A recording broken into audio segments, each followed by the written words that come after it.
سلام خدمت کارآموزان عزیز. من علی هداوند هستم، مدرس تعمیرات پکیج آبگرم کن.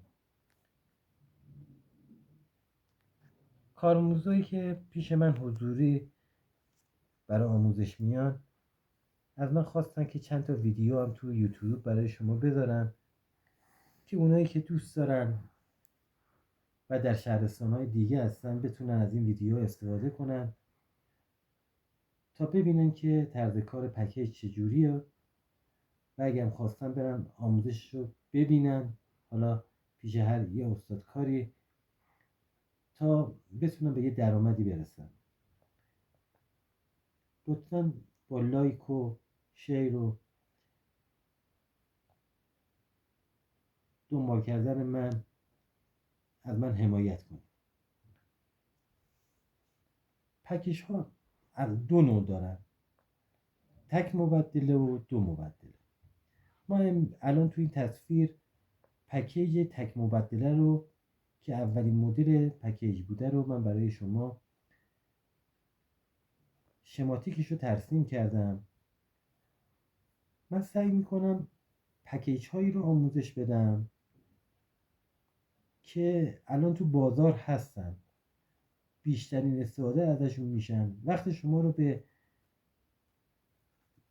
پکیج هایی نمیگیرم که دیگه از رده خارج شدن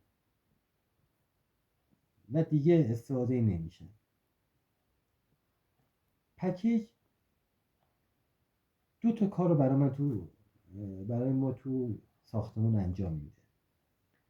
هم آب گرم مصرفی ما رو تامین میکنه، هم گرمایش محیط ما رو تو فصل زمستون به ما تحویل میده. تو این تصویری که مشاهده میکنین تصویر فوق‌العاده ساده شده یک پکیجه.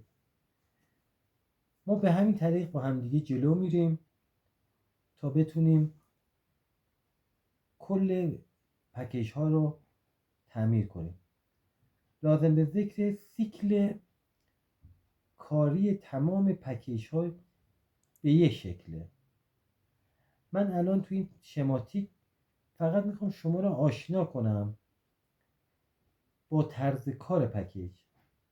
تو جلسه بعدی سیکل کاری همه پکیج ها رو که به یه شکله به شما میگم تا به شما بتونین درک درستی از عملکرد پکیج داشته باشید.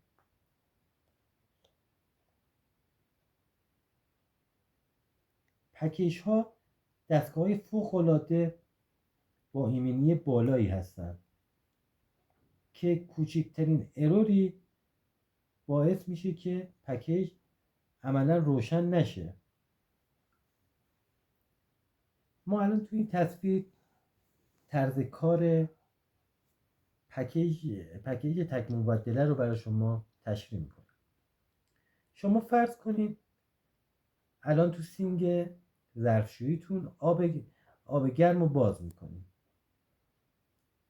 آب از قسمت ورودی آب شهری وارد میشه که من به رنگ آبی برای شما کشیدم.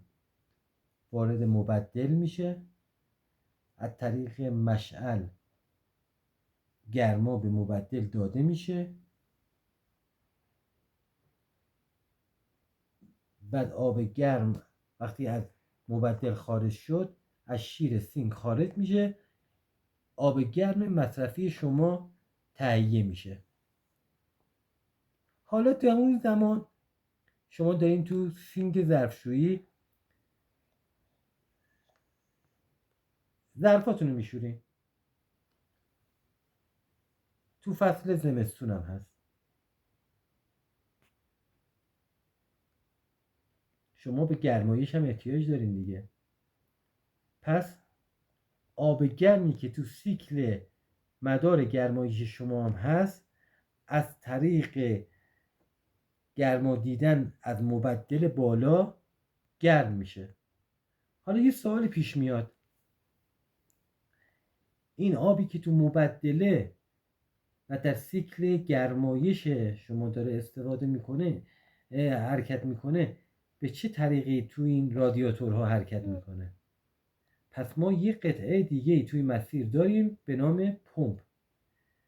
پمپ باعث میشه که آب در مدار گرمایش ما حرکت کنه.